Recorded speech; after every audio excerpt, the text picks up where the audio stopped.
ஹல்லேலூயா, ஹல்லேலூயா.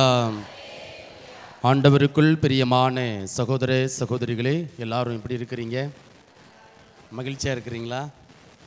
என்னப்பா சத்தமே இல்லை, மகிழ்ச்சியாக இருக்கிறீங்களா? ரொம்ப சந்தோஷம். இன்றைக்கு உங்களை சந்திப்பதில், ஆண்டவருடைய வார்த்தையை உங்களோடு பகிர்ந்து கொள்வதில் மிகுந்த மகிழ்ச்சி. பிரியமானவர்களே, காலையில் திருவொற்றியிலிருந்து வருகின்ற பொழுது ஒரு அம்மா ஃபோன் அடிக்கிறாங்க, அலைபேசியில் ஃபோன் அடிக்கிறாங்க. ஃபாதர், ஒரே குழப்பமாக இருக்குது, வீடு பத்திரம் பண்ணணும், ஆனால் தள்ளிக்கிட்டே போயிட்டே இருக்கிறாங்க. ஒரு நாள் 3 நாள் ஆச்சு, தள்ளிக்கிட்டே போயிட்டே இருக்கிறாங்க. அங்கே பணம் கொடுக்க வேண்டிய பணத்தெல்லாம் கொடுத்தாச்சு, அதிகாரிகளுக்கு கொடுக்க வேண்டிய பணத்தெல்லாம் கொடுத்தாச்சு. ஆனால் இன்னும் கையெழுத்து போட்டு எங்களுக்கு பத்திரம் ஆக மாட்டேங்குது, ஒரே தடையாக இருக்குது. இதுக்கடையில் பக்கத்து வீட்டுக்காரங்களாம் ஒரு மாதிரி பேசுகிறாங்க என்று சொல்லி ஒரு அங்கலாய்ப்பை, ஒரு விதமான கவலையை வெளிப்படுத்தக்கூடிய ஒரு நிலை. கொஞ்சம் ஜெபம் பண்ணிக்கோங்க ஃபாதர் என்று என்ன செய்கிறாங்க அப்படின்னா கேட்டாங்க. நான் சொன்னேன், கவலைப்படாதீங்கம்மா, நிச்சயம் வேண்டிக்கிறேன். கடவுள் இன்றைக்கு நீங்கள் போகக்கூடிய காரியத்தை உங்களுக்கு வாய்க்க பண்ணுவார், உங்களுக்கு என்ன செய்யணும் அதை நிறைவேற்றி கொடுப்பார் என்று சொல்லி நான் அந்த அம்மாவுக்கு ஒரு ஆறுதல், ஒரு நம்பிக்கை கொடுக்கக்கூடிய ஒரு நிலை. பிரியமானவர்களே, நான் எதற்காக இந்த நிகழ்வு உங்கள்கிட்ட சொல்கிறேன் அப்படின்னா, எடுத்து வாசிங்க நீதிமொழிகள் புத்தகம் அதிகாரம் 3 இறை வார்த்தை 23 எடுத்து வாசிங்க. நீதிமொழிகள் புத்தகம் அதிகாரம் 3 இறை வார்த்தை 23. நீ அச்சமின்றி உன் வழியில் நடப்பாய், உன் கால் ஒருபோதும் இடராது. பிரியமானவர்களே, போதும்க்கா. நீ அச்சமின்றி உன் வழியில் நடப்பாய், உன் கால் ஒருபோதும் இடராது. இப்போ பாருங்க, இன்றைக்கு பல குழப்பம். நம்ம காலையில் எந்திரிச்ச உடனே அப்படியே நிறைய ஒரு மனக்கண் முன்பாக என்ன நடக்குது அப்படின்னா, இன்னைக்கு யார் என்னென்ன வேலை செய்யணும், இன்னைக்கு என்ன நடக்க போகுதோ, உடல் சார்ந்த பிரச்சனைகள், பொருளாதாரம் சார்ந்த தடைகள் என்று பல்வேறு விதமான குழப்பங்கள், போராட்டங்களுக்குள்ள நம்ம என்ன செய்யறோம் அப்படின்னா வாழ்ந்து கொண்டு இருக்கிறோம். இப்படிப்பட்ட இந்த நாளில் ஆண்டவருடைய வார்த்தை நமக்கு ரொம்ப அழகாக சொல்லுது. என்ன அப்படின்னா, நீ அச்சமின்றி உன் வழியில் நடப்பாய். சரிங்களா? நீ அச்சமின்றி உன் வழி நடப்பாய், உன் கால் ஒருபோதும் இடராது. அப்படியே பக்கத்தில் உள்ள கையை பிடிங்கன்னு இப்படி சொல்லுங்க, அவங்கள பார்த்து சொல்லுங்க. சரிங்களா? ஏன்னா இது உன்னதமாக கடவுளுடைய வார்த்தை. இப்போ நீங்கள் நல்லா இருப்பீங்க அப்படின்னா அவங்க நல்லா இருப்பாங்க. ஏன்னா அவ்வளோ வல்லமை, அவ்வளோ சக்தி நமக்கு இருக்குது. சரிங்களா?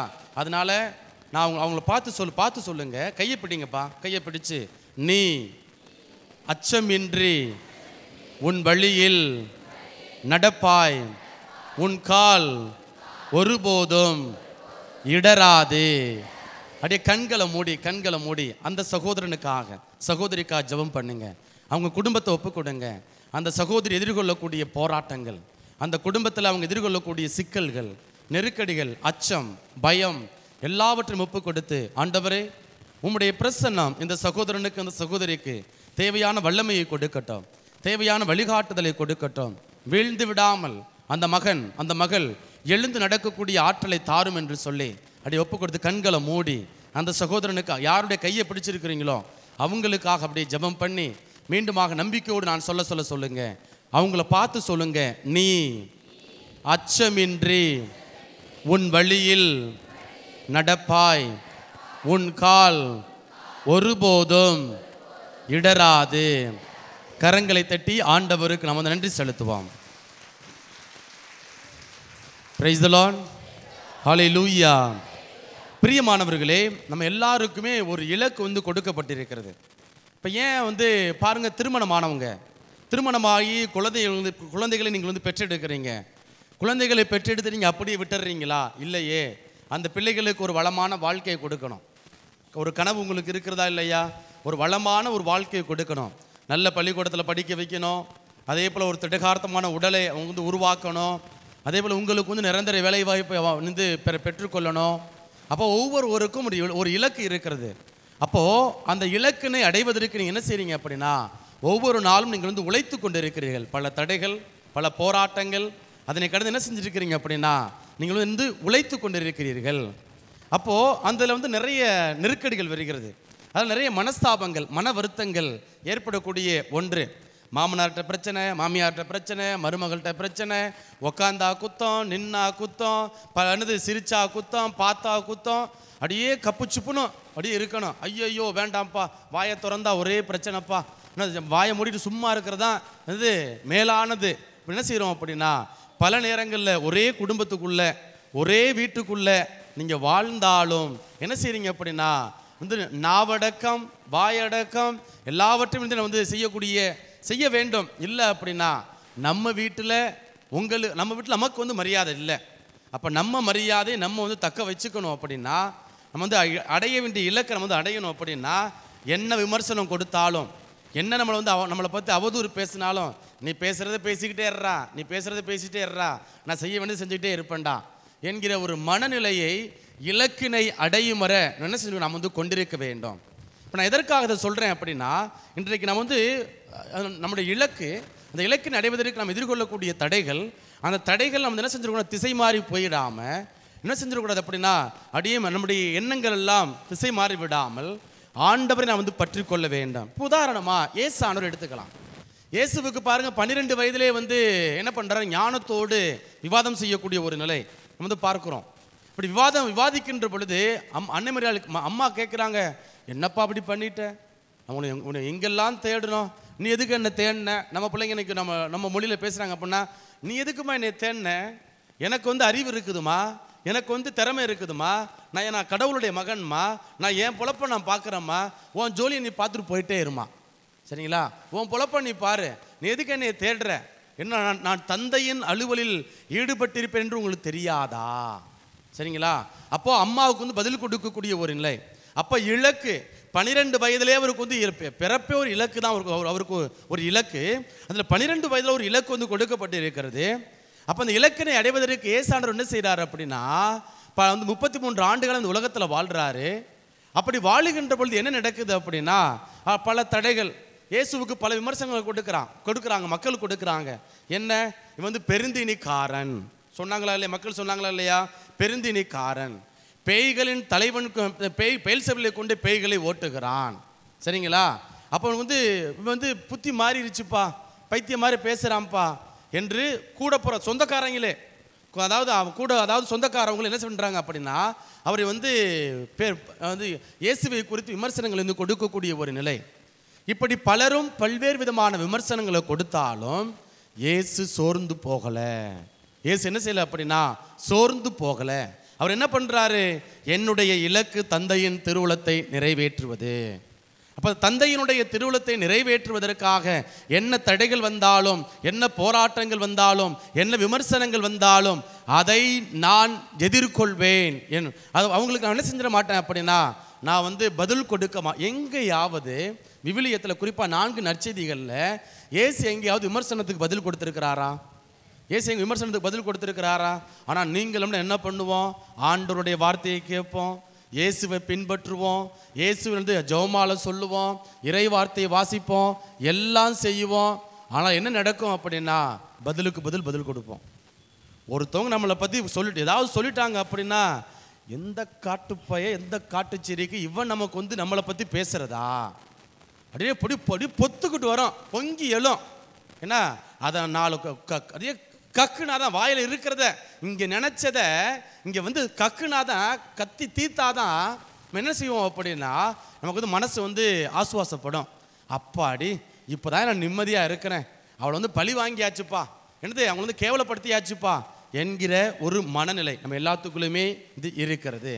அப்போ இன்றைய நாளில் ஒரே ஒரு ஆளுமையை நம்ம வந்து எடுத்து சிந்திக்க போகிறோம். ஒரே ஒரு ஆளுமை, நெகேமியா, சரிங்களா. நெகேமியா அவரை பற்றி நான் சொல்லிடுறேன். இன்றைக்கு வந்து அந்த புத்தகத்தில் வந்து அவருடைய வாழ்க்கை வரலாற்றை நம்ம என்ன செய்ய போகிறோம் அப்படின்னா, நம்முடைய வாழ்வோடு தொடர்புபடுத்தி பார்க்க போகிறோம். அவருடைய நெகேமியானுடைய வாழ்க்கை வரலாற்றை நம்முடைய வாழ்வோடு என்ன செய்ய போகிறோம் அப்படின்னா, தொடர்புபடுத்தி நம்ம வந்து பார்க்க போகிறோம். இப்போ நெகேமியா அவர் வந்து என்னை போல சாமியார் கிடையாது, சரிங்களா. என்னை போல வந்து சாமியார் கிடையாது, அதாவது ஒரு இறைவாக்கினர் கிடையாது. அந்த காலத்தில் வாழ்ந்த இறைவாக்கினர், அதாவது எசையா போலவோ, எரேமியாவை போலவோ, எசேக்கியலை போலவோ அவர் வந்து என்ன செய்யறார் அப்படின்னா, ஒரு இறைவாக்கினர் கிடையாது. அவர் உங்களை போல சாதாரண மனிதர், பொதுநிலையினர், சரிங்களா. உங்களை போல ஒரு சாதாரண ஒரு பொதுநிலையினர் அவர் வந்து இருக்கிறார், சாதாரண மனிதர். இப்போ அவரை பற்றி நம்ம தெரிஞ்சுக்கணும் அப்படின்னா, முதல்ல 2 வாசிக்கணும். எஸ்ரா புத்தகம் இருக்கு இல்லையா, எஸ்ரா புத்தகத்தினுடைய முகவுரை முன்னுரை எடுத்து வாசிங்க. எஸ்ரா புத்தகத்தினுடைய முன்னுரையை எடுத்து வாசிங்க. எஸ்ரா என்னும் நூலில் தொடர்ச்சியாகும். ஓகே, கிமு 538 பாரசீக மன்னர் சைரஸ் பாபிலோனியாவை கைப்பற்றினார். அதே ஆண்டில் அவர் இஸ்ராயேல் மக்களுக்கு விடுதலை அளித்து யூதாவுக்கு திரும்பி செல்ல அனுமதித்தார். இப்போ பாருங்க, 3 விதங்களில் இப்போ பாபிலோன் நாட்டில் அடிமைப்பட்டு கிடக்கக்கூடிய மக்கள் 3 விதங்கள் என்ன செய்யப்படுறாங்க அப்படின்னா, தங்களுடைய சொந்த ஊருக்கு சொந்த நாட்டுக்கு வர்றாங்க. 3 பயணங்களில் 3 பேருடைய தலைமையில். முதலாவது நபர் யார் அப்படின்னா செருபாபேல். சரிங்களா, அவருடைய தலைமையில் அந்த இஸ்ரேல் மக்கள் என்ன பண்ணுறாங்க அப்படின்னா தங்களுடைய சொந்த நாட்டுக்கு வந்து வரக்கூடிய ஒரு நிலை. இரண்டாவது இப்போ யாருடைய தலைமையில் வர்றாங்க அப்படின்னா குருவானவர் எஸ்ரா. சரிங்களா, இரண்டாவது குருவானவர் எஸ்ரா அவருடைய தலைமையில் வந்து என்ன செய்யப்படுகிறது அப்படின்னா இஸ்ரேல் மக்கள் அடிமை தலையிலிருந்து மீண்டுமாக என்ன செய்யப்படுறாங்க அப்படின்னா தன்னுடைய சொந்த நாட்டுக்கு யூதா நாட்டுக்கு அவங்க வந்து வரக்கூடியதை வந்து பார்க்கிறோம், அழைத்து வருகிறார்கள். இப்போ மூன்றாவதாக இப்போ நெகேமியா புத்தகத்தினுடைய முன்னுரை எடுத்து வாசிங்க. நெகேமியா புத்தகத்தினுடைய முன்னுரை. நெகேமியா என்னும் இந்நூல் எஸ்ரா நூலை போன்று குறிப்பேட்டினர் தொடர்ச்சியாகும். நெகேமியா பாரசீக தலைநகரான சூசாவில் மன்னர் அர்த்தசாஸ்துவுக்கு பான பணிவிடைக்காரராக இருந்தார். அப்படின்னா என்ன அர்த்தம்? திராட்சை ரசம் மதுபானம் ஊற்றி கொடுக்குறவன். நீ ஊற்றி கொடுத்தவன் தானடா, நம்ம ஊரில் சொல்லுவாங்களா இல்லையா? நீ ஊற்றி கொடுத்தவன் தானே, ஊற்றி கொடுத்து என் வீட்டுக்கார கெடுத்தவன் தானடா, என் குடும்பத்தை நீ அழிச்சவன் தானடா. நம்ம ஊரில் சண்டையில் பேச மாட்டீங்களா? என்னப்பா பேசுவீங்களா மாட்டீங்களா? அப்போ பாருங்க, சண்டை வர்றப்ப நீ ஊற்றி கொடுத்து அல்லது கூட்டி கொடுத்து என் குடும்பத்தை கெடுத்தவன் தானடா, இந்த சொல்லாடலாம் வந்து ரொம்ப பேச்சு வழக்கில் வந்து இருக்கிறது. அப்போது இங்கு நெகேமியா அவருடைய வேலை என்ன அப்படின்னா பான பணிவிடைக்காரர். அரசருக்கு, அந்த சைரஸ் மன்னனுக்கு பான பணிவிடைக்காரராக வந்து அர்த்தசாஸ்துக்கு, சரிங்களா, இப்போ வந்து அர்த்தசாஸ்துக்கு வந்து பான பணிவிடைக்காரராக அவர் வந்து இருக்கிறார். இப்போ இந்த நூற்றாண்டு இப்போ பாருங்க, எஸ்ரா புத்தகத்தில் 538, சரிங்களா, அப்போ 537 597 கிமு 597 537 வரை பாபிலோனியர்கள் இஸ்ரேல் மக்களை அடிமைகளாக பாபிலோன் நாட்டிற்கு கடத்தி செல்கிறார்கள். இப்போ அர்த்தசாஸ்திரம் இருக்கான் இல்லையா, அவர் வந்து என்ன பண்றாரு அப்படின்னா சைரஸ் மன்னன் இவன் வந்து பாபிலோன் நாட்டை வந்து அடித்து இப்போ தன்வசப்படுத்துகின்றான். இப்போ நம்ம ஊரில் நம்ம வாழக்கூடிய சமுதாயத்தில் இந்த உலகத்தில் பார்க்குறோம், அமெரிக்கா ஒரு வல்லரசாக இருக்கிறது, ரஷ்யா ஒரு வல்லரசாக இருக்கிறது. சரிங்களா, இப்போ வந்து ரஷ்யா உக்ரைன் போர் நடக்குது. இப்போ வந்து ஒரு அரசியல் பின்புலத்தை பார்க்கணும். இப்போ யார் வந்து வல்லரசு, யார் பெரிய ஆள்? ஒரு பக்கம் உக்ரைனுக்கு வந்து என்ன நடக்குது அப்படின்னா அமெரிக்காவுடைய ஆதரவு இருக்கிறது. அங்கே ரஷ்யாவுக்கு சீனாவுடைய ஆதரவு வந்து இருக்கிறது. இப்போ என்ன பண்ணுறாங்க அப்படின்னா யார் பெரிய ஆள், இதில் பாதிக்கப்படக்கூடியது யார்? உக்ரைன் நாட்டு மக்கள் வந்து பாதிக்கப்படுறாங்க. இப்போ அதே போல தான் இப்போ அந்த காலகட்டத்தில் ஒரு கட்டத்தில் என்ன பாபிலோனியம் வந்து மிகப்பெரிய வல்லரசாக வந்து இருக்கிறது. இப்போ அதை அழிச்சிட்டு என்ன பண்ணுறாங்க அப்படின்னா சைரஸ் பாரசீகர்கள் வந்து இப்போ வந்து வல்லரசாக வந்து உருவாகுகிறார்கள். இப்படிப்பட்ட இந்த சூழலில் தான் இங்கே வந்து இந்த அர்த்தசாஸ்திரம் வந்து இந்த மக்களை வந்து தன்னோட சொந்த நாட்டுக்கு, அவங்களுடைய சொந்த நாட்டுக்கு, யூதா நாட்டுக்கு வந்து என்ன செய்கிறார் அப்படின்னா அனுப்புகின்றார். இதெல்லாம் உங்களுக்கு புரியுதா? இல்லை என்னடா சாமியார் எடுத்தோன்னே வரலாறு பேசுகிறாரு அப்படின்னு நினைக்கிறீங்களா? இல்லை. இப்போ பாரு, இது வந்து இந்த பின்புலத்தை புரிஞ்சுக்கணும். இந்த பின்புலத்தை புரிஞ்சுக்கிட்டாதான் நெகேமியா அவர் சந்திக்கக்கூடிய சவால்கள், அவர் சந்திக்கக்கூடிய நெருக்கடிகள், அவர் எப்படி வந்து ஆண்டவர் அவருக்கு வந்து துணை புரிந்தார், அப்போ நம்முடைய வாழ்க்கையில் நாம் சந்திக்கக்கூடிய போராட்டங்கள், அந்த நெருக்கடிகள், அதிலிருந்து நம்ம எப்படி விடுதலை பெறுவோம், ஆண்டவர் நம்ம எப்படி தப்பித்து பெருமைப்படுத்த போகிறார் என்பதை குறித்து நம்ம தொடர்புபடுத்தி பார்க்க போகிறோம். சரிங்களா, இந்த பின்னணியில் தான் அர்த்தசாஸ்திரம் அந்த மன்னன் வந்து என்ன செய்கிறான் அப்படின்னா அவருக்கு பான பணிவிடைக்காரராக நெகேமியா வந்து இருக்கிறாரு. இப்போ இந்த நெகேமியாவுக்கு ஒரு கவலை என்ன அப்படின்னா, இப்போ அங்கே சொந்த நாட்டுக்கு மக்கள் போயிருக்கிறாங்க. இப்போ பாருங்க, இலங்கை நம்ம நாட்டுக்கு அகதிகளாக வர்றாங்க. அது பிரான்ஸ் நாட்டுக்கு போயிருக்கிறாங்க. உலகத்தினுடைய பல்வேறு தேசங்களுக்கு அகதிகளாக போயிருக்கிறாங்க. இப்போ மீண்டுமாக தன்னுடைய புலம்பெயர்ந்து என்ன பண்ணி மீண்டுமாக நம்ம தங்களுடைய சொந்த ஊருக்கு சொந்த நாட்டுக்கு போகிறாங்க. சொந்த நாட்டுக்கு போகிறாங்க. அப்படி போகின்றவர்கள் சந்தோஷமாக இருக்கிறாங்களா? இப்போ பணவீக்கம் அதிகமாக இருக்கிறது. ஒரு பொருள் மிகப்பெரிய இதை விட பல மடங்கு அதிகமாக இருக்கக்கூடிய ஒரு நிலை. அப்போது போனவங்க, திருச்சியிலிருந்து போனவங்க அலைபேசியில் தொடர்பு கொள்கிறாங்க. ரொம்ப கஷ்டமாக இருக்குது, விலைவாசி ரொம்ப ரொம்ப கடுமையாக இருக்குது, கோயிலுக்கு போக முடியலை. அவங்க மக்கள் சொல்லக்கூடியது, கோயிலுக்கு போக முடியலை, கடவுளை வழிபட முடியலை, ரொம்ப தூரமாக இருக்கிறது என்று புலம்பக்கூடிய ஒரு நிலை. அதாவது கிராமப்புறங்களில் தங்கி இருந்தவங்க இன்னும் அந்த ஆலயங்கள் பழுது பார்க்கப்படாததுனால என்ன செய்யப்படுறாங்க அப்படின்னா கஷ்டத்தில் இருக்கிறாங்க. ஒருவேளை ஐரோப்பிய கண்டங்களில், ஆஸ்திரேலியாவில், மற்ற கண்டங்களில் இருக்கக்கூடியவங்க அவங்க பணம் கொடுத்து என்ன செய்கிறாங்கன்னா உதவி பெறாங்க அப்படின்னா அவங்க சந்தோஷமாக இருக்கிறாங்க. அவங்களுடைய யாருடைய நிதி உதவியும் இல்லாமல் இருக்கக்கூடிய மக்கள் மிகுந்த துயரத்தில் இருக்கிறாங்க என்று அங்கே இலங்கைக்கு போகக்கூடிய மக்கள் தமிழ்நாட்டிலிருந்து இலங்கைக்கு போன மக்கள் தன்னுடைய அனுபவங்களை பகிர்ந்து கொண்டதை நான் பார்க்குறோம். இப்போ பிரியமானவர்களே, இப்போ இந்த நெகேமியாவுக்கு ஒரு வருத்தம், ஒரு எதிர்பார்ப்பு. இப்போ சொந்த நாட்டுக்கு போயிருக்கிறாங்களா மக்கள், அவங்க நல்லா இருக்கிறாங்களா, பத்திரமா இருக்கிறாங்களா, பாதுகாப்போடு அவங்க இருக்கிறாங்களா என்கிற ஒரு நோக்கம், ஒரு கவலை நெகேமியாவுக்கு வருகிறது. இப்போ இந்த தகவலை யார் மூலமாக பெறார் அப்படின்னா தன்னுடைய சகோதரர் மூலமாக அவர் பெறுகிறார். எடுத்து வாசிங்க, நெகேமியா புத்தகம் அதிகாரம் 1 இறை வார்த்தை 3 முதல் எடுத்து வாசிங்க. அதற்கு அவர்கள் 2 நெகேமியா புத்தகம் அதிகாரம் 1 இறை வார்த்தைகள் 2 முதல். அப்பொழுது என் சகோதரர்களில் ஒருவரான அனனியும் சில ஆண்களும் யூதாவில் இருந்து வந்தார்கள். அடிமைத்தனத்திற்கு தப்பிக்கொண்டு உயிரோடு இருக்கும் யூதர்களை பற்றியும் எருசலேமை பற்றியும் அவர்களிடம் விசாரித்தேன். அதற்கு அவர்கள் அடிமைத்தனத்திற்கு தப்பித்து போயிட்டு அம்மாநிலத்தில் உயிரோடு இருப்பவர்கள் பெரும் துயரும் சிறுமையும் அடைந்தார்கள். எருசலேமின் மதில்கள் தகர்த்து எறியப்பட்டுள்ளன. அதன் வாயில் கதவுகள் தீக்கு இரையாகிவிட்டன என்று கூறினார். இப்ப அப்படியே நிப்பாட்டுங்க. இப்போ எருசலேமை பற்றிய கவலை, சரிங்களா?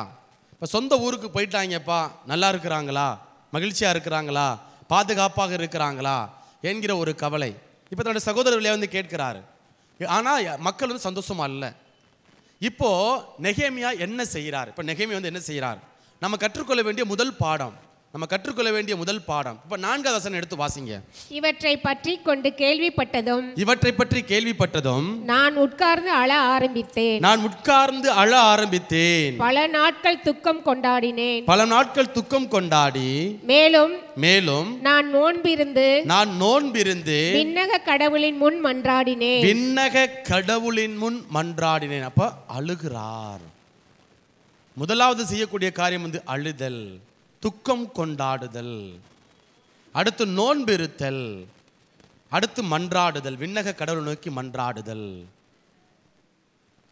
அப்போ ஒரு பிரச்சனை, ஒரு போராட்டம், ஒரு தடை, நெருக்கடி, அவப்பெயர்கள், ஏளனம் எல்லாம் நம்முடைய வாழ்க்கையில வருகின்ற பொழுது நாம் செய்ய வேண்டிய ஒரு காரியம் மன வருத்தம். அழுதுறனா வாய் விட்டு அழுதறணும், வேற வழியே இல்லை. ஐயோ ஆம்பளை அழக்கூடாது, எமசன் அழக்கூடாதுன்னு அழுதறணும். மனசுல வெளியில இல்லை பித்தி பிடிச்சி பிரம பிடிச்சி போனாப்புல ஒரு மாதிரி மாத்திரை தின்னுட்டு அலையணும், சரிங்களா? அப்போ என்ன சொன்னா, உள்ளத்தில் இருக்கக்கூடிய குமுறல்களை, உள்ளத்தில் இருக்கக்கூடிய அந்த போராட்டங்களை, கவலைகளை வெளிப்படுத்தி விட வேண்டும். சரி, அழுதுகிட்டே இருக்கணுமா? அடுத்து என்ன செய்யணும்? அடுத்து என்ன செய்யணும்? மன்றாட வேண்டும். நோன்பு இருக்கணும், நோன்பிருந்து மன்றாட வேண்டும். இதுதான் நாம் செய்ய வேண்டிய முதல் காரியம். இப்ப ஜெபம் பண்றார். எடுத்து வாசிங்க 11வது வசனம், 1வது அதிகாரம் 11வது வசனம் எடுத்து வாசிங்க. நெகேமியா ஆண்டவரே, ஆண்டவரே, உம் ஊழியனான அடியேனின் மன்றாட்டையும் உமது பெயருக்கு அஞ்சி நடக்க விரும்பும் உம் ஊழியர்களின் மன்றாட்டையும் கேட்டருளும். உம் ஊழியனாகிய எனக்கு இன்று வெற்றியை அருளும். இம்மனிதர் எனக்கு இரக்கம் காட்ட செய்தருளும். அப்பொழுது நான் மன்னருக்கு பானம் பரிவாரமானாக இருந்தேன். இப்போ பாருங்க, இந்த நிகழ்வு அப்படி வச்சுக்கோங்க. இப்போ நான் ஒரு நிகழ்வு தொடக்கத்தில் உங்கள்ட்ட நான் சொன்னேன். நான் காலையில் வந்த பொழுது ஒரு அம்மா தொலைபேசியில் ஃபோன் அடிக்கிறாங்க. ஃபாதர் பத்திரம் 3-4 நாள் இழுக்கடிச்சிட்டே இருக்கிறாங்க. என்ன அப்போ என்ன செய்யணும் அப்படின்னா, நல்லது கிடைக்கணும். அப்போது நல்ல ஒரு மனமாற்றம், அந்த அதிகாரிகளுக்கு நல்ல மனமாற்றத்தை கொடுக்கணும். இப்போ நீங்களும் அப்படி தான் ஜெபம் பண்ணுவீங்க. இப்போ மருத்துவரை பார்க்க போகிறீங்க. இப்போ உடல்நிலை சரியில்லை, ஒரு எக்ஸ்ரே எடுக்கணும், ஸ்கேன் எடுக்கணும். இப்போ பயம், ஏதாவது அச்சத்தை ஏற்படுத்தக்கூடிய, ஒருவேளை கேன்சர் வந்துடுமோ, இல்லை வேற ஏதாவது பிரச்சனை வந்துடுமோ, படுத்த படுக்கையாக போட்டுருவாங்களோ. அப்போ அச்சத்தை ஏற்படுத்தக்கூடிய, பயத்தை ஏற்படுத்தக்கூடிய எந்த நிகழ்வும் நம்ம அணுகி விடக்கூடாது. அப்போ என்ன பண்ணுறோம்? உடனே நீங்கள் போஸ்கோ ஃபாதருக்கு ஃபோன் அடிப்பீங்க, அல்லது உங்களுக்கு தெரிஞ்ச ஃபாதருக்கு ஃபோன் அடிப்பீங்க. ஃபாதர் இந்த மாதிரி எக்ஸ்ரே எடுக்க போகிறோம் ஃபாதர், ஸ்கேன் எடுக்க போகிறோம் ஃபாதர், நல்ல ரிசல்ட் வரணும் ஃபாதர். ஜெபம் பண்ணுறீங்களா இல்லையா? நாங்கள் போகிற காரியம் வெற்றி கிடைக்கணும் ஃபாதர். இப்போ அதே போல் இவன் முடிவெடுத்து விட்டார். நெகேமியா முடிவெடுத்துட்டார்.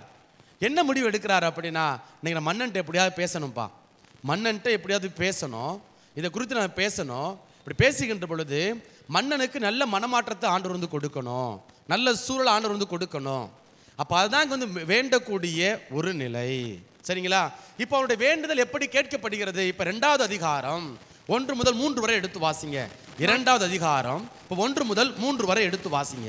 மன்னர் அர்தக்சாஸ்துவின் 20ஆம் ஆட்சி ஆண்டில் நீசான் மாதத்தில் அவரது முன்னிலையில் திராட்சை ரசம் வைக்கப்பட்டிருந்தது. நான் திராட்சை ரசத்தை எடுத்து மன்னருக்கு கொடுத்தேன். அப்பொழுது அவரது முன்னிலையில் நான் துயருற்றவனாய் இருந்தேன். மன்னர் என்னை பார்த்து, பாருங்க, இப்ப மன்னனுடைய மனமாற்றத்துக்கு ஜெபம் பண்றாரு. இப்ப மன்னன் கேட்கிறாரு பாருங்க. அப்ப கடவுள் நம்முடைய ஜெபத்துக்கு எப்படி பதில் கொடுக்கிறார்?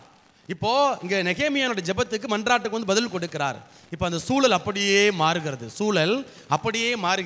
பாருங்க, மன்னன் கேட்கிறார், வாசிங்க. மன்னர் என்னை பார்த்து, ஏன் உன் முகம் வாடி உள்ளது? நீ நோயுற்றவனாக தெரியவில்லையே. இது மனவேதனை அன்றி வேறொன்றும் இல்லை. நானோ மிகவும் அஞ்சினேன். வாசிங்க. நான் மன்னரை நோக்கி, மன்னரே, நீர் நீடூழி வாழ்க. என் மூதாதையரின் கல்லறைகள் இருக்கும் நகர் பாழ்பட்டு கிடக்கும் போது அதன் வாயில்களில் தீக்கு இரையாக்கப்பட்டிருக்கும் போது என் முகம் எப்படி வாடாமல் இருக்கும் சொல்லிட்டார். என் முகம் எப்படி வாடாமல் இருக்கும். இப்ப மன்னன் கேட்கிறான், உனக்கு என்னப்பா செய்யணும்? இப்ப 10வது வசனம் எடுத்து வாசிங்க. 10வது வசனம். ஒரேனியான சன்பாலாற்றும் அரசு அலுவலனும் அம்மோனியனுமான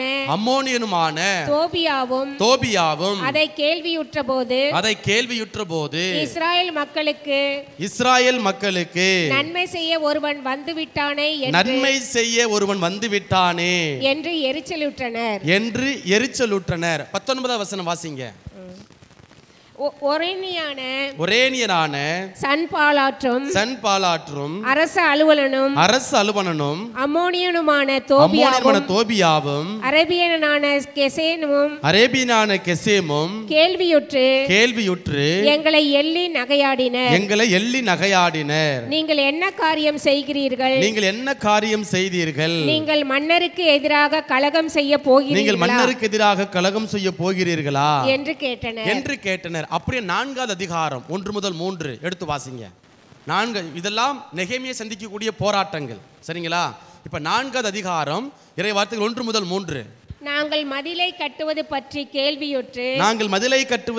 கேள்வியுற்று சன்பாலாற்று சினமுற்று வெகுண்டு எழுந்து யூதர்களை ஏளனம் செய்தான். தன் தோழர்கள் முன்னிலையிலும் சமாரிய படையின் முன்னிலையிலும் இந்த அற்ப யூதர்கள் என்ன செய்ய முடியும்?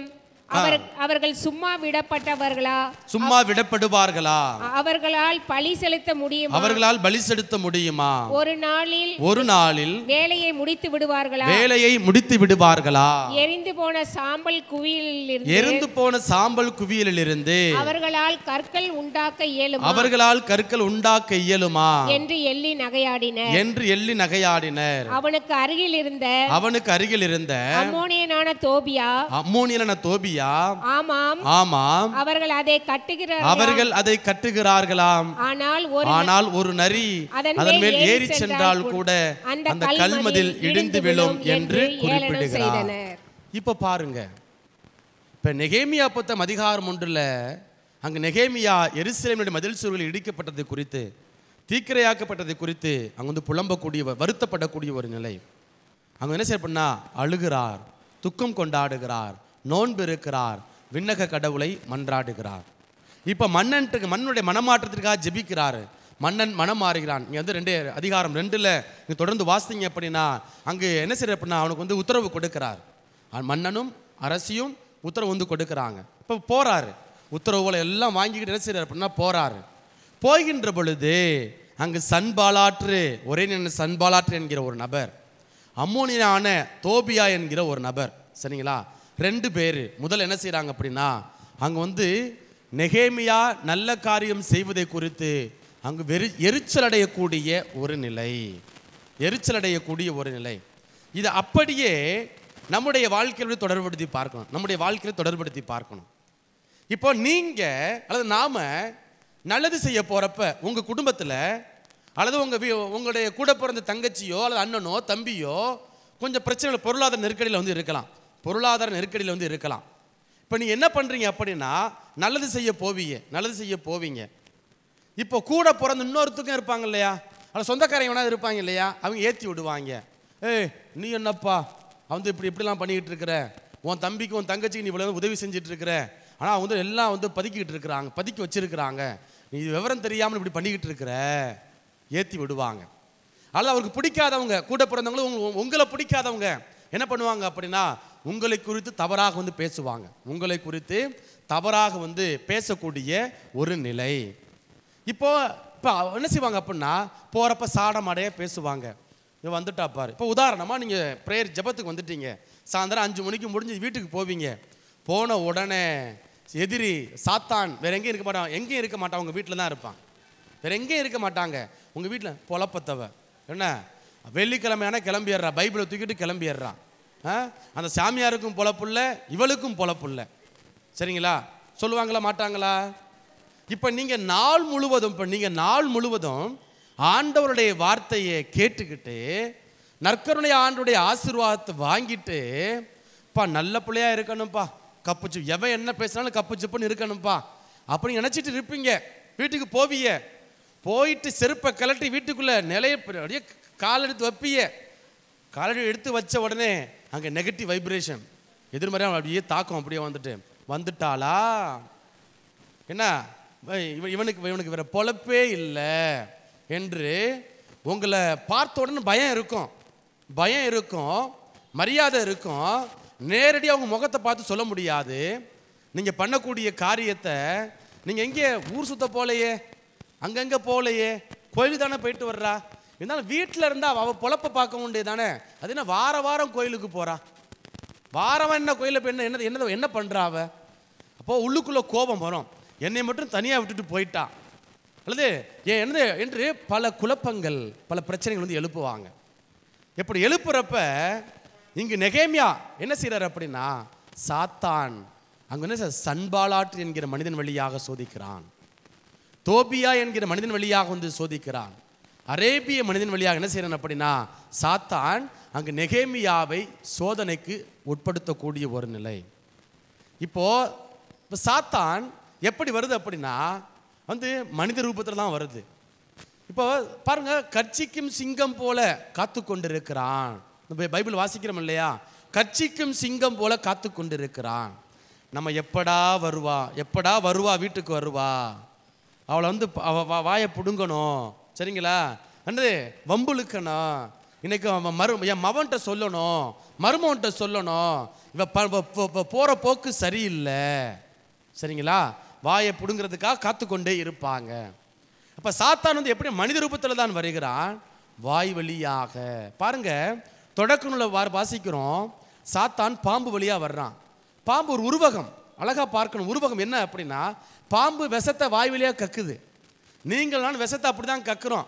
அப்படியே வாயை திறந்தா அப்பே அவளை இவளை வந்து பாருடி, என்ன எப்படி எப்படின்னு வந்து வாயில் வந்ததெல்லாம் பேசுகிறோமா இல்லையா? இப்போ வாயில் வந்ததெல்லாம் பேசுகிறோம், கெட்ட வார்த்தை பேசுகிறோம், பொருணி பேசுகிறோம், அடுத்தவங்களை பற்றி தரக்குறைவாக பேசுகிறோம். 2 பேர் 3 பேர் சேர்ந்தா என்ன பண்ணுறோம் அப்படின்னா, நம்மளை பற்றி பேசுறது கிடையாது, அடுத்தவங்களை பற்றி தான் பேசுகிறோம். அப்போ சோதனை வருகின்றது. அங்கே வந்து சோதனை வருகின்ற பொழுது இப்போ நெகேமியா வந்து என்ன பண்ணுறார் அப்படின்னா, அவருக்கு இலக்கு கொடுக்கப்படுகிறது. என்னுடைய இலக்கு வந்து எரிந்து போன மதில் சுவர்களை நான் வந்து கட்டி எழுப்பணும், மக்களை நான் வந்து கட்டி எழுப்பணும், அதான் என்னுடைய இலக்கு. அப்போ நம்முடைய இலக்கு என்ன? நம்முடைய இலக்கு என்ன? உங்களுடைய குடும்பத்தை நீங்கள் கட்டி எழுப்பணும். கணவன் குடிகாரனாக இருக்கலாம், அல்லது தாந்தொண்டுத்தனமாக இருக்கலாம், மனைவி அப்படி இப்படி இருக்கலாம், பிள்ளைகள் ஊதாரித்தனமாக இருக்கலாம். ஆனால் யார் எப்படி போனாலும் என்ன செய்யணும் அப்படின்னா, என் குடும்பத்தை நான் கட்டி எழுப்ப வேண்டும். என் வீட்டுக்காரன் சரியில்லை, என் மாமனார் சரியில்லை, அவங்க சரியில்லை, இவங்க சரி, எல்லா குடும்பத்திலும் பிரச்சனை இருக்க தான்ப்பா செய்யுது. எல்லா குடும்பத்திலும் பிரச்சனை இருக்க தான் செய்யுது. பிரச்சனை இல்லாத குடும்பம் எங்க? ஆனால் என்ன பண்றாங்க அப்படின்னா, தன் குடும்பத்தை கட்டி எழுப்ப வேண்டும் என்கிற ஒரு இலக்கு நம்ம எல்லாத்துக்கும் வந்து கொடுக்கப்பட்டிருக்கிறது. இப்போ இந்த இடத்துல போஸ்கோ ஃபாதருக்கு ஒரு இலக்கு கொடுக்கப்பட்டிருக்கிறது. இந்த அருளாலயம் தியான மையத்தை கட்டி எழுப்பணும். இப்போ நீங்கள் எல்லாரும் அவரை பற்றி பாசிட்டிவாக சொல்லுவீங்களா? எத்தனை பேர் அவரை பற்றி நெகட்டிவாக பேசுவீங்க? நேரடியாக சொல்ல முடியாது. இப்போ நானும் அனுபவிக்கிறேன்ப்பா. நேருக்கு நேரம் யாரும் எதுவும் பேச மாட்டீங்க. மக்கள் வந்து நேருக்கு நேராக, ஃபாதர் நீங்கள் இப்படி பண்ணுறது ஃபாதர் எங்களுக்கு பிடிக்கல ஃபாதர், கொஞ்சம் திருத்திக்கங்க ஃபாதர், நீங்கள் பேசுனது பிடிக்கல ஃபாதர், அப்படி யாராவது நீங்கள் சொல்லுவீங்களா? சொல்லவே மாட்டோம். அப்படியே பார்த்தா சிரிப்பிய, உங்களை போல இருக்குமா ஃபாதர்னு சொல்லுவிய. என்ன, நானும் அப்படி தான், நானும் இன்னொரு இடத்துல இருக்கிறேன் இல்லையா, எல்லாம் சொல்லுவிய. இந்த கேட் அவுட்டு அங்கே போனதுக்கப்புறம் அந்த ஆள் கிடக்கிறாரு, அப்படி பண்ணுறாரு, ஓர வஞ்சனை பண்ணுறாரு, இப்படி பண்ணுறாரு. அப்படி என்ன செய்விய அப்படின்னா, பேசுவீங்களா மாட்டியலா? இது என்ன எப்படி எடுத்துக்கிறது? அமைதியாக இருக்கிறத பார்த்தா நீங்கள் பேசுறேன்னு எடுத்துக்கிறதா, அல்லது நீங்கள் நல்லவங்கன்னு எடுத்துக்கிறதா? சரி, உங்களுடைய மனசாட்சி விட்டுறேன், சரிங்களா, உங்களுடைய மனசாட்சி விட்டுறேன். இப்போ இந்த இடத்துல அவருடைய இலக்கு என்ன அப்படின்னா, எவ்வளவு நாள் இந்த இடத்துல இருக்கிறாரோ அத்தனை நாட்களும் அத்தனை வருடங்களும் இந்த தியான மையத்தை கட்டி எழுப்புவது தான் அவருடைய இலக்கு. ஐயோ இந்த அக்கா அப்படி சொல்றாங்க, ஐயோ இந்த அக்கா அப்படி சொல்றாங்க, ஐயோ இந்த அக்கா அப்படி சொல்றாங்க அப்படின்னு பயந்துட்டு போனோம் அப்படின்னா, இந்த அக்காவுக்கு பயந்துட்டு, அந்த அம்மாவுக்கு பயந்துக்கிட்டு, அந்த அக்காவுக்கு பயந்துக்கிட்டு, அந்த அண்ணனுக்கு பயந்துக்கிட்டு இருந்தோம் அப்படின்னா தியான மையத்தை கட்டி எழுப்ப முடியுமா? முடியாது. நீ என்ன வேணாலும் பேசிக்க, நீங்கள் என்ன வேணாலும், என்னோட பாலிசிலாம் அதான், நீ என்ன வேணாலும் பேசிக்க, நான் வந்து கணக்கு கொடுக்க வேண்டியவர் ஆண்டவர், சரிங்களா, நான் கணக்கு கொடுக்க வேண்டிய ஆண்டவர். என்னுடைய சபைக்கு அல்லது என்னுடைய மறைமாவட்ட ஆயருக்கு, சரிங்களா, அல்லது எனக்கு வந்து இந்த பொறுப்பில் அமர்த்திய கடவுளுக்கு நான் வந்து பதில் சொல்லி ஆக வேண்டும். மக்கள் இன்னைக்கு ஒன்று பேசுவாங்க, நாளைக்கு ஒன்று பேசுவாங்க. நீங்கள் அப்படியே மாறிடுவீங்க. இன்னைக்கு இவர் இருக்கிறாரா, நாளைக்கு வேற ஆள் வந்தாருன்னா அவருக்கு ஏற்றாது போல அப்படி நாணல் போல மாறி விடுவீர்கள். பிரச்சனை வருதுப்பா, ஊரா சாமியாரா, சாமியார் அப்படியே கைவிட்டுருவீங்க. சாமியார் போயிடுவார்ப்பா, நம்ம இந்த ஊரில் பொழப்ப ஓட்டணும், கல்ற வாங்கணும், சரிங்களா, அன்பிய பொறுப்பாளரை பகைச்சிக்க முடியாது, பங்கு பெற உறுப்பினர் பகைச்சிக்க முடியாது, அவர் முக்கிய புள்ளி. அப்போது சாமியாரா பங்கா வந்து அப்படின்னா மக்கள் என்ன பண்ணுவாங்க அப்படின்னா, பெரும்பாலான நேரங்களில் மக்கள் சாமியாரை கைவிடக்கூடிய ஒரு நிலை. ஆனால் உள்ளுக்குள்ள வருத்தப்படுவீங்க, ஃபாதர் பாவம், உண்மையிலேயே தனியாக சொல்லுவீங்க, ஃபாதர் நாங்களும் உங்களுக்கு ப்ரேயர் பண்ணிக்கிறோம் ஃபாதர். ஏன் அவர் பேசுகிறப்ப வந்து எழுந்து குரல் கொடுக்க முடியலை? இப்போ உள்ளுக்குள்ள பயம். அப்ப என்ன வந்தாலும் இந்த இடத்துல யார் வந்து பொறுப்பாளராக இருக்கிறாரோ அவருடைய வேலை, அவருடைய இலக்கு என்ன அப்படின்னா இந்த இல்லத்தை கட்டி எழுப்புவதுதான். அப்போ இங்கு நெகேமியாவுக்கு ஒரு பொறுப்பு கடவுளால் கொடுக்கப்பட்டிருக்கிறது. அந்த பொறுப்பு என்ன அப்படின்னா இழந்து போன எருசலேமின் மதில் சுவர்களை கட்டி எழுப்புவது, தீக்கிரையான மதில் சுவர்களை கட்டி எழுப்புவது தான் நெகேமியாவுக்கு கொடுக்கப்பட்ட உன்னதமான வேலை. இப்போ அவர் என்ன பண்றாரு அப்படின்னா அந்த வேலையை செய்வதற்காக போறாரு. போகின்ற பொழுது சன்பாலாற்று என்கிற ஒரு மனிதன், தோபியா என்கிற ஒரு மனிதன், அதே போல அரேபியனான இன்னொரு மனிதன் என்ன செய்யறாரு அப்படின்னா அங்க வந்து நக்கல் ஏளனம் செய்யக்கூடிய ஒரு நிலை. இவங்க வந்து கத்தி எடுத்து குத்தலை, துப்பாக்கி எடுத்து சுடலை, அருவாள் எடுத்து வெட்டலை, எதுவும் பண்ணலை. ஆளை காலி பண்ணணும். ஆளை இந்த வேலை செய்ய முடியாமல் என்ன செய்யணும் அப்படின்னா முட்டுக்கட்டை போட வேண்டும். முட்டுக்கட்டை போடணும். இப்போ எப்படி உங்கள் குடும்பத்தில் நீங்கள் எப்படி வீடு கட்டிடுவீங்க பார்த்துருவோம்டா. எப்படி என் தங்கச்சி வீடு கட்டிடுவா, என்ன என் தம்பி எப்படி தன்னோட பிள்ளைக்கு வந்து கல்யாணம் பண்ணி வச்சிடறான் பார்த்துருவோம்டா. இப்போ வரக்கூடிய வரனெல்லாம் தட்டி விட்டுறது, முட்டுக்கட்டையை போடுதல். அப்போ நம்முடைய அன்றாட வாழ்க்கையில் பலர் வந்து என்ன செய்து கொண்டிருக்கிறாங்க அப்படின்னா பலர் வந்து தடைகளை ஏற்படுத்தக்கூடியவர்களாக இருக்கிறார்கள். அப்படி தடைகள் வருகின்ற பொழுது நாம் செய்ய வேண்டிய காரியம் எடுத்து வாசிங்க. நெகேமியா புத்தகம் அதிகாரம் 2 அதிகாரம் 4 இறைவார்த்தைகள் 4 முதல் 6. நெகேமியா அதிகாரம் 4 இறைவார்த்தைகள் 4 முதல் 6. என் கடவுளே, என் கடவுளே, நாங்கள் ஏளனம் செய்யப்படுவதை பாரும். நாங்கள் ஏளனம் செய்யப்படுவதை பாரும். இந்த இழிவை அவர்களின் தலைமையிலேயே சுமத்தப்படட்டும். அவர்களின் தலையிலேயே சுமத்தப்படட்டும். அந்நியரின் நாட்டில் அவர்கள் அடிமைகளாக்கி கொள்ளையடிக்கப்படட்டும். அவர்கள் அடிமைகளாகி கொள்ளையடிக்கப்படட்டும். அவர்களின் குற்றத்தை மூடிவிடாதேயும். அவர்களின் பாவத்தை உம்முகத்திலிருந்து கழுவி விடாதேயும். ஏனெனில் கட்டுவோரை இழுத்துரைத்தார்கள். இவ்வாறு நாங்கள் மதிலை தொடர்ந்து கட்டினோம். எல்லா மதில்களும் பாதி உயரத்திற்கு எழும்பிவிட்டன.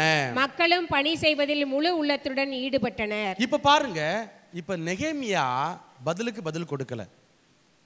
இப்ப சன்பாலாற்று, தோபியா, அரேபியன், சரிங்களா, இவங்கெல்லாம் என்ன பண்றாங்க அப்படின்னா அவங்க வந்து தடைகளை போடுகிறார்கள். வாயை வந்து கிளறாங்க. அப்போ என்ன பண்றாரு அப்படின்னா இவர் அவர்களை எதிர்த்து போரிடவில்லை, மாறாக ஒரு காரியம் செய்தார், ஆண்டவரிடத்தில் ஒப்பு கொடுத்தார். Praise the Lord. கரங்களை மேலே உயர்த்தி பிரைஸ் தி லார்ட். ஹல்லேலூயா, ஹல்லேலூயா, ஹல்லேலூயா. அப்ப நம்முடைய வாழ்க்கையில பிரச்சனைகள், போராட்டங்கள், நம்மை குறித்து பலர் அவதூறு பேசுகின்ற பொழுது, அவதூறு பரப்புகின்ற பொழுது அப்ப நான் என்ன பண்றேன்? நெகேமியா ஆண்டவர்கிட்ட ஒப்பு கொடுக்கிறாரு. தொடர்ந்து மதில் சுவர்களை கட்டி எழுப்புறாரு. நீ என்ன வேணாலும் பேசிக்கப்பா. கொஞ்சம் அரசியல் தலைவர்கள்லாம் பாருங்க, அவங்களும் எவ்வளவு விமர்சனம் கொடுக்கப்படுகிறது. ஆளும் கட்சிக்கு சார்பாக எதிர்கட்சி ஏதாவது பதில் கொடுக்குறாங்களா? நீ என்ன வேணாலும் பேசிட்டே போடா, நான் செய்ய வேண்டிய வேலை செஞ்சு போயிட்டே இருக்கிறேன்டா. அவங்களுக்கு அவங்களுடைய இலக்கு எவ்வளோ விமர்சனம் கொடுக்கப்படுது. அப்போ எல்லாத்துக்கும் பதில் கொடுத்துட்டு இருக்கிறாங்களா? கண்டதை அதுக்கு ஒரு ஆள் அவங்க நியமிச்சிருவாங்க, செய்தி தொடர்பான ஒரு ஆள் நியமிச்சிருவாங்க. ஏன்னா அவங்க என்ன பேசிக்கப்பா, நீ பதில் கொடுத்துக்கப்பா. ஏன்னா எல்லாத்துக்கும் பதில் கொடுக்க மாட்டாங்க. அப்போ அரசியல் தலைவர்கள் ஒரு கட்சி அரசு ஆளுகிறது அப்படின்னா அங்கே என்ன பண்ணுறாங்க அப்படின்னா விமர்சனங்களுக்கு வந்து பதில் கொடுப்பதில்லை. அப்போ இன்றைக்கு நீங்களும் நானும் சின்ன விஷயம் அதற்கு அப்படியே பொங்கி எழுறோம், அப்படியே குப்புன்னு கோபம் வருது, பொங்கி வருது, அப்படியே இவ்வளோ வந்து பள்ளி வாங்காமல் விடக்கூடாதுடா.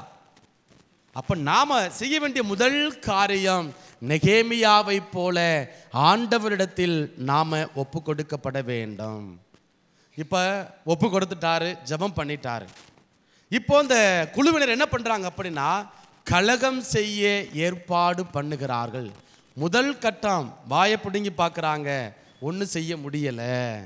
இப்போ இரண்டாவது கட்டம் அதே 4வது அதிகாரம் 7வது வசனம் எடுத்து வாசிங்க. சன்பாலாற்று, தோபியா, அரேபியர், அம்மோனியர், அஸ்தோதியர் ஆகியோர் எருசலேமின் மதில்கள் பழுது பார்க்கும் வேலையை முன்னேறி செல்வதையும் உடைப்புகள் அடைக்கப்பட்டு வருவதையும் கேள்வியுற்று மிகவும் சீற்றம் கொண்டனர். அவர்கள் எல்லோரும் ஒன்று சேர்ந்து எருசலேமின் மீது போர் தொடுக்கவும் அங்கே கலகத்தை உருவாக்கவும் சதி செய்கின்றனர். முதல்ல பேச்சுவார்த்தை சரியில்லையா, அடுத்து என்ன பண்ணுவோம்? கலகம். சரிங்களா? கலகத்தை ஏற்படுத்துவோம். அப்ப நம்ம வீட்டில் அதான் செய்வாங்க, நம்ம குடும்பத்தில் அதான் செய்வாங்க. பேசி பார்ப்பாங்க, முடியலையா அடுத்து கை வைக்கக்கூடிய ஒரு நிலை, ஆள் வச்சு அடிக்கக்கூடிய ஒரு நிலை. இப்ப மக்களுடைய மனநிலை என்ன பண்றாங்க? 9வது வசனம் எடுத்து வாசிங்க. இப்ப நாங்களோ எங்கள் கடவுளை வேண்டினோம் அவர்களிடமிருந்து காத்துக்கொள்ள இரவும் பகலும் காவலர்களை அமர்த்தினோம். அடுத்து கலகம் செய்ய முதல்ல பேச்சுவார்த்தையில் என்ன நக்கல் பண்றாங்க. இவெல்லாம் கட்டிடுவானா, ஒரே நாள்ல கட்டி எழுப்பிடுவானா, என்ன ஒரு நரி போனா கூட மதில் சூழ்ந்து கீழே விழுந்துரும், அந்த அளவுக்கு வலிமை உள்ளதாக அது இருக்காது என்று நக்கல் செஞ்சவங்க, ஏளனம் செஞ்சவங்க அதையெல்லாம் கண்டுக்காம இவங்க என்ன பண்றாங்க அப்படின்னா மதில் சுவர்களை கட்டி எழுப்புகிறார்கள். இப்போ இவங்களுக்கு கோபம் பயங்கரமா வருது. இப்ப என்ன பண்றாங்க அப்படின்னா அடுத்து கலகம் செய்ய திட்டமிடக்கூடிய ஒரு நிலை. அப்படி கலகம் செய்ய திட்டமிடுகின்ற பொழுது இந்த மக்கள் என்ன பண்றாங்க அப்படின்னா வேண்டினார்கள். அதான் 9வது வசனத்துல பார்க்கிறோம். அவர் வேண்டக்கூடிய ஒரு மனநிலை. அப்ப நமக்கு உங்களை துன்புறுத்துவோருக்காக மன்றாடுங்கள். ஏசாண்டவர் சொல்லியிருக்கிறாரா இல்லையா? மத்திய நிச்சய அதிகாரம் 5 சொல்லியிருக்கிறாரா? உங்களை துன்புறுத்துவோருக்காக மன்றாடுங்கள், உங்களை சபிப்போருக்காக ஆசி கூறுங்கள். அப்ப துன்புறுத்துவோருக்காக மன்றாடணும். நம்மளை ஏளனம் செய்பவர்களுக்காக எப்படி கடவுள் அந்த சிலுவையில் அந்த தொங்கிக் கொண்டிருந்த பொழுது, சாவின் விளிம்பில் நின்று கொண்டிருந்த அந்த நேரத்தில் கூட தந்தையே இவர்களை மன்னியும், இவர்கள் செய்வது என்னதென்று அறியாமல் செய்து கொண்டிருக்கிறார்கள். ஸ்தேஃபான் முதல் மறைசாட்சி, அவரும் இயேசு போலதான் வென்றாரு. கடவுளை இவர்கள் மன்னியும், அறியாமல் செய்கிறார்கள். அப்ப நீங்களும் நான் என்ன பண்ணணும் அப்படின்னா கோபம் வரும், தூக்கம் வராது, படுத்தா தூக்கம் வராது, கவலை அப்படி நினைச்சுக்கிட்டே இருப்போம். என்னை கேவலப்படுத்திட்டானே, அப்படி பேசிட்டாலே, இப்படி பேசிட்டாலே, சபைக்கு முன்னாடி என்ன அவமானப்படுத்திட்டாலே, என்னுடைய கேரக்டரை என்ன பண்ண ரொம்ப கேவலமா பேசிட்டாங்களே, நான் அப்படி இல்லையே, நான் நீதிமான் தானே, நேர்மை தான் நடக்கிறேன் என்று நீங்கள் அப்படியே புலம்பலாம், அப்படியே குமுறலாம்.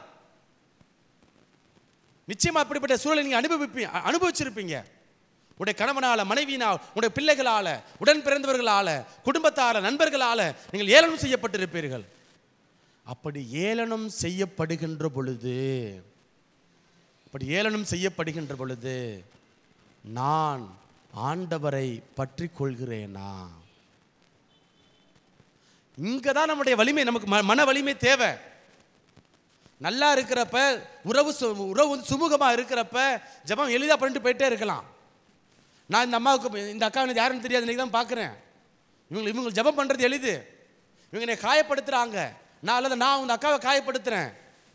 அப்போ நான் காயப்படுத்துகின்ற பொழுது, அல்லது நான் அந்த அவமானங்களை சந்திக்கின்ற பொழுது, இந்த சாமியாருக்காக அல்லது நான் அந்த அக்காவுக்காக ஜெபம் பண்ணுகின்ற பொழுது, அப்போ ஜெபம் பண்றீங்களா, அதற்கு தான் மன வலிமை நமக்கு தேவை. நல்லா இருக்கிறப்ப ஜெபம் பண்றது ரொம்ப எளிதப்பா. அப்ப இங்க தடைகள் வருகிறது, போராட்டங்கள் வருகின்றது, நெருக்கடிகள் வருகின்றது. கலகம் செய்ய திட்டமிடுகிறார்கள். கலகம் செய்ய திட்டமிட்டாலும் அங்க என்ன செய்கிறார்கள் அப்படின்னா அவர்கள் விண்ணக கடவுளை நோக்கி மன்றாடி கொண்டிருக்கிறார்கள். Praise the Lord. கரங்களை மேலே உயர்த்தி பிரைஸ் தி லார்ட். ஹல்லேலூயா, ஹல்லேலூயா. இப்ப பிரியமானவர்களே, அடுத்து நெகேமியா என்ன செய்றார் பாருங்க, எடுத்து வாசிங்க 14வது வசனம். 14வது வசனம். தலைவர்களையும் அலுவலர்களையும் ஏனைய மக்களையும் பார்த்து நான் எழுந்து அவர்களை நோக்கி பகைவருக்கு அஞ்சாதீர்கள், மேன்மை மிக்கவரும் அஞ்சுதற்கு உரியவருமான ஆண்டவரை மனதில் கொண்டு ஆண்டவரை வணங்கிக் கொண்டு உங்கள் சகோதரர் மகன்கள் மகள்கள் மனைவியர் ஆகியோருக்காகவும் உங்கள் வீடுகளுக்காகவும் போராடுங்கள் என்றேன். நீங்க தயவு செஞ்சு இந்த பகுதியெல்லாம் வீட்டில் போய் வாஸ்து பாருங்க. நேரம் இல்லை, நம்ம கடந்து போயிட்டு இருக்கோம், விரைவா போயிட்டு இருக்குது. நீங்க அங்க கலகம் செய்யறாங்க, மக்களை தூண்டி விடுறாங்க. இவங்களை சந்தி சிரிக்க வைக்க போறான், தெருவில் நிப்பாட்ட போறான். சரிங்களா, தெருவில் நிப்பாட்ட போறான், ரொம்ப கவனமா இருங்க அப்படின்னு சொல்லி மக்களை மடைமாற்றக்கூடிய ஒரு நிலை, மக்களுடைய எண்ணங்களை திசை திருப்பக்கூடிய ஒரு நிலை. அப்ப என்ன பண்றாரு அப்படின்னா, விமர்சனங்கள் வருது. இப்ப சொந்த மக்களை தனக்கு எதிராக கிளர்ந்தெழக்கூடிய ஒரு சூழலை என்ன செய்யறாங்க அப்படின்னா, அந்த தோபியா அம்மோனியர் எல்லாருமே என்ன பண்றாங்க அப்படின்னா, அவங்க ஒரு சூழலை உருவாக்குகிறார்கள். அப்போ திடப்படுத்துகிறாரு, கவலைப்படாதப்பா, ஆண்டவர் என்னோட இருக்கிறாரு, ஆண்டவர் நம்மளோட இருக்கிறாரு, நாம் செய்யக்கூடிய காரியங்கள்ல ஆண்டவர் நமக்கு வெற்றியை பெற்றுக் கொடுப்பார் என்று சொல்லி அங்க திடப்படுத்தக்கூடிய ஒரு நிகழ்வை நம்ம வாசிக்கின்றோம். இப்போ பாருங்க, அடுத்த கட்ட நிகழ்வுக்கு போறாங்க. அடுத்த கட்ட நிகழ்வுக்கு எடுத்து வாசிங்க. நெகேமியா புத்தகம் அதிகாரம் 6 இறைவார்த்தை 2 எடுத்து வாசிங்க. நெகேமியா புத்தகம் அதிகாரம் 6 இறைவார்த்தை 2. அப்பொழுது சன்பாலாற்று தோபியா ஆகியோர் என்னிடம் தூது அனுப்பி நீர் புறப்பட்டு வாரும் ஓனோ சமவெளியில் உள்ள ஊர் ஒன்றில் சந்திப்போம் என்றனர். ஆனால் அவர்கள் எனக்கு தீங்கு இழைக்கவே எண்ணி இருந்தனர். இப்ப பாருங்கக்கா, அப்படி 8வது வசனம் வாசிங்க. 6:8. நான் அவனுக்கு பதில் அனுப்பினேன், நீ சொல்வது போல் எவையும் நடக்கவில்லை, இவையெல்லாம் நீர் செய்யும் கற்பனையே.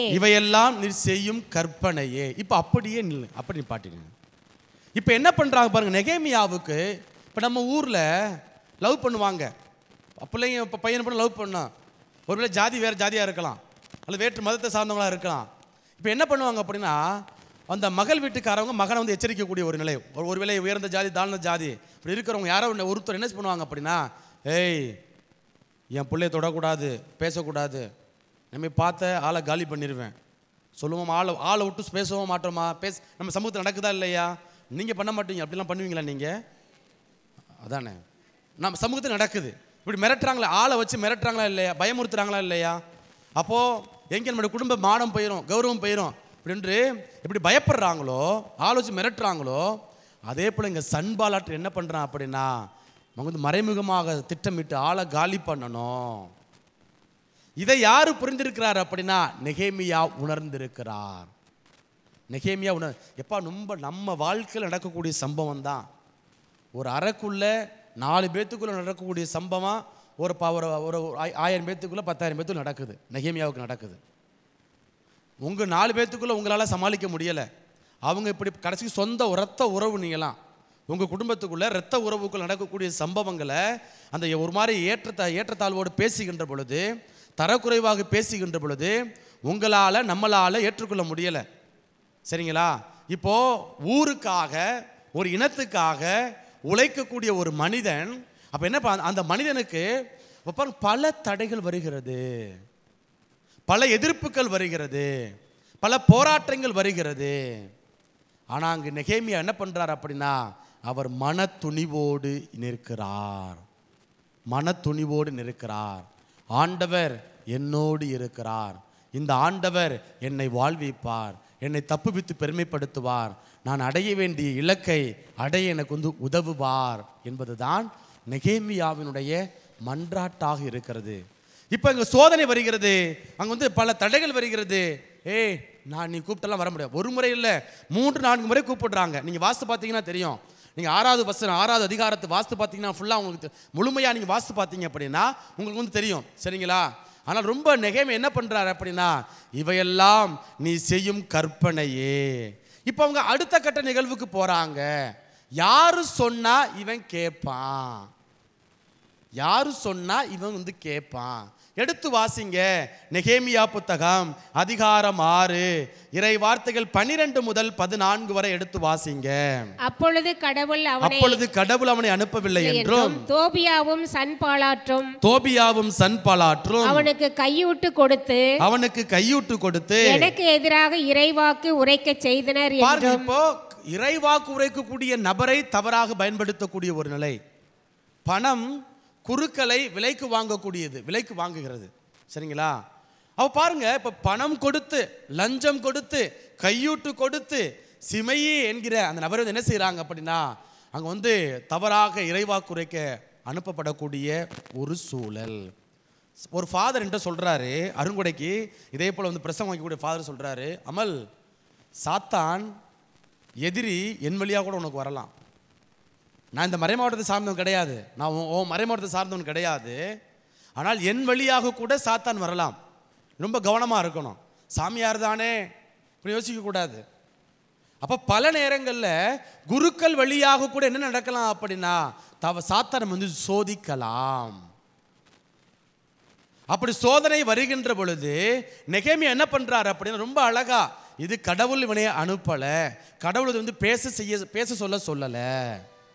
அப்ப நம்முடைய வாழ்க்கையில தடைகள், சோதனைகள், போராட்டங்கள், நெருக்கடிகள் வருகின்ற பொழுது நான் வந்து எப்படிப்பட்ட வாழ்க்கை முறையை நான் வந்து பின்பற்றுகின்றேன், கொஞ்சம் நம்ம வந்து யோசிக்கணும்.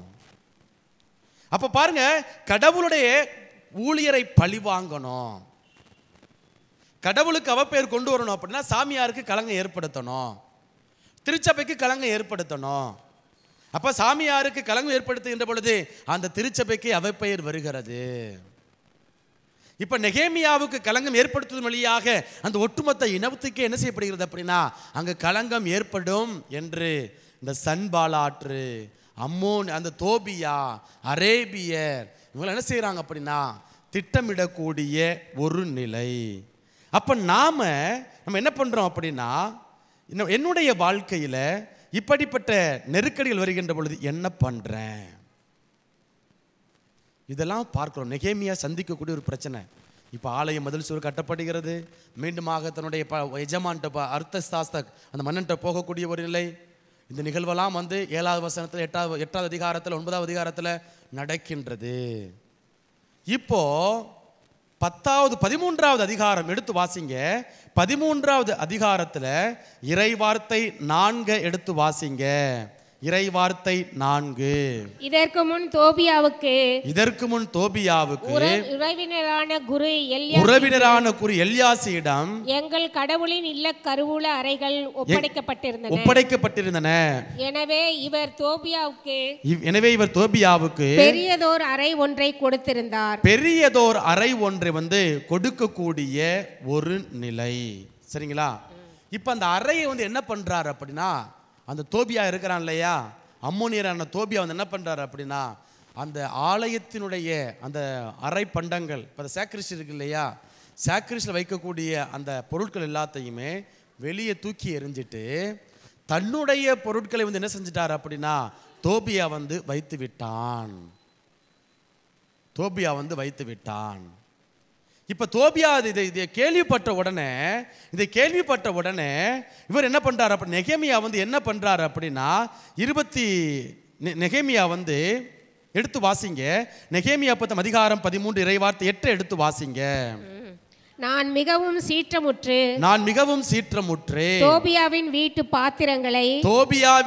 பாத்திரங்களை அறைக்கு வெளியே எறிந்தேன்.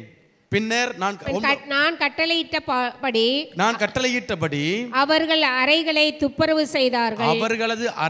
துப்புரவு செய்தார்கள். பிறகு நான் கடவுளின் இல்லத்து பாத்திரங்களையும்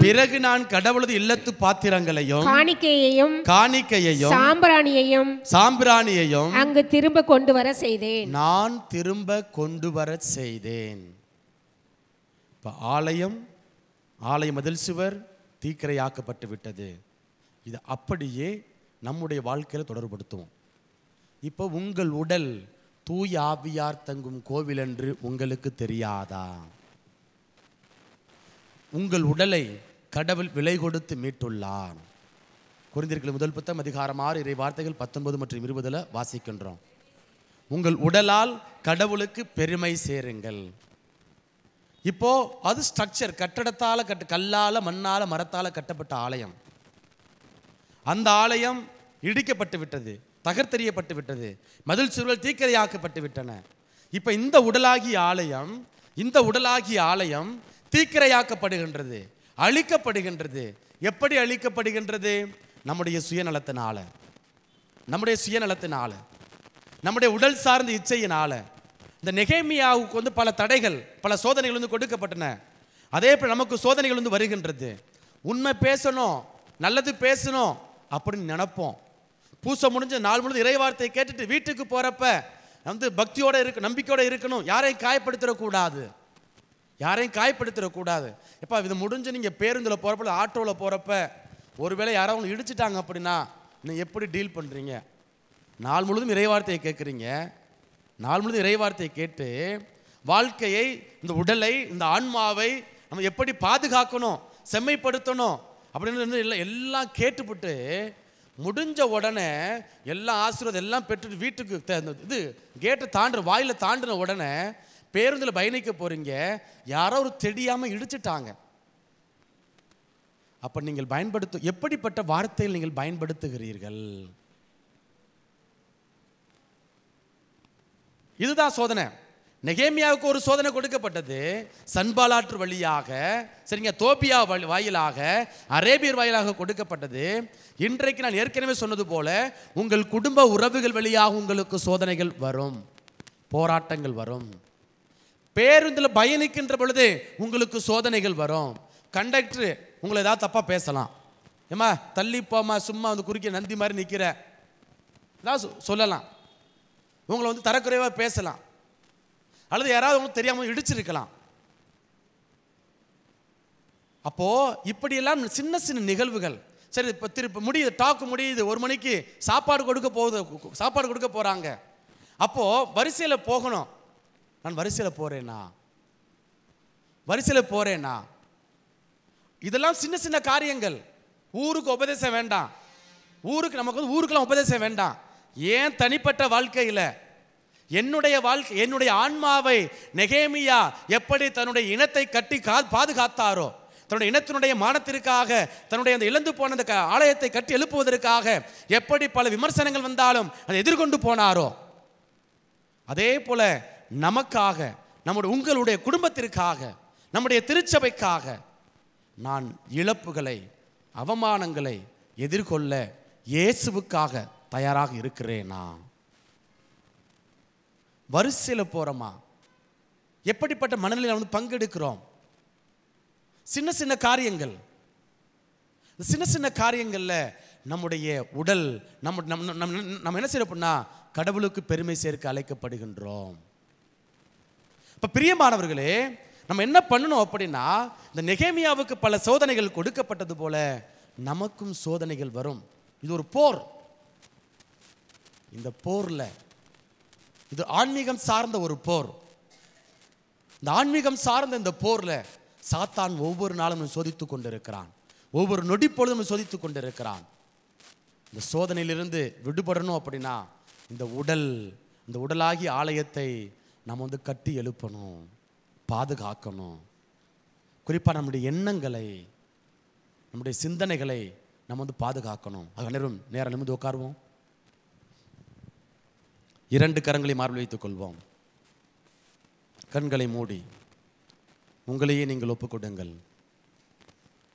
நீங்கள் சந்திக்கக்கூடிய போராட்டங்கள், நெருக்கடிகள், அவமானங்கள், உங்கள் குடும்பத்துக்காக, உங்கள் கணவனுக்காக, உங்கள் மனைவிக்காக, பிள்ளைகளுக்காக நீங்கள் சந்திக்கக்கூடிய எல்லா போராட்டங்களையும் ஆண்டவருடைய கரத்திற்குள்ளாக ஒப்புக்கொடுங்கள்.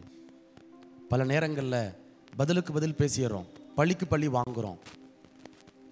இந்த நாளில் ஒப்புக்கொடுங்க. ஆண்டவரே இயேசுவே, நான் பழிக்கு பழி வாங்காமல் என்னை அவமானம் செய்வோருக்கு, என்னை ஏளனம் செய்வோருக்கு, ஆண்டவரே நான் அவர்களுக்காக ஜெபிக்க, என்னுடைய இதயத்தை என் இதயத்திலிருந்து ஒரு உன்னதமான ஜெபத்தை அவர்களுக்காக ஏறெடுக்கிறேன். என்ன சோதனை வந்தாலும் தடைகள் வந்தாலும் நெகேமியா நீர் கொடுத்த இலக்கை நிறைவேற்றினது போல ஆண்டவரே நீர் எனக்காக ஒரு பொறுப்பை கொடுத்திருக்கிறீர். தந்தை என்கிற ஸ்தானத்தை, மனைவி தாய் என்கிற ஸ்தானத்தை, மனைவி என்கிற பொறுப்பை, கடமைகளை நீர் எனக்கு கொடுத்திருக்கிறீர். ஆண்டவரே அடுத்தவரிடத்தில் நான் குறைகளை காணாது என்னுடைய குறைகளில் நான் நிறைவை காண ஆண்டவரே எனக்கு தேவையான பலனை வல்லமையை எனக்கு தாரும் என்று சொல்லி தொடர்ந்து நம்மை நாம் ஒப்புக் கொடுத்து மன்றாடுவோம். அருள் நிறைந்த மரியே வாழ்க. எங்களுக்குள் ஆசை பெற்றவர் நீரே, உம்முடைய திருவயிற்றின் கனியாகிய இயேசுவும் ஆசை பெற்றவரே. நிதமரியே இறைவனின் தாயே, பாவிகளாயிருக்கிற எங்களுக்காக பொழுதும் எங்கள் இறப்பின் வேலையிலும் வேண்டிக் கொள்ளும். ஆமேன். அருள் நிறைந்த மரியே வாழ்க. ஆண்டவர் உம்முடனே, பெண்களுக்குள் ஆசை பெற்றவர் நீரே, உம்முடைய திருவயிற்றின் கனியாகிய இயேசுவும் ஆசை பெற்றவரே. புனித மரியே இறைவனின் தாயே, பாவிகளாயிருக்கிற எங்களுக்காக இப்பொழுதும் எங்கள் இறப்பின் வேலையிலும் வேண்டிக் கொள்ளும். ஆமேன். அருள் நிறைந்த மரியே வாழ்க. ஆண்டவர் உம்முடனே, பெண்களுக்குள் ஆசை பெற்றவர் நீரே, உம்முடைய திருவயிற்றின் கனியாகிய இயேசுவும் ஆசை பெற்றவரே. புனித மரியே இறைவனின் தாயே, பாவிகளாயிருக்கிற எங்களுக்காக இப்பொழுதும் எங்கள் இறப்பின் வேலையிலும் வேண்டிக் கொள்ளும். ஆமேன். தந்தைக்கும் மகனுக்கும் தூய ஆவியாருக்கும் ஆட்சிமை உண்டாவதாக. தொடக்கத்தில் இருந்தது போல இப்பொழுதும் எப்பொழுதும் என்றிடம் இருப்பதாக. ஆமேன்.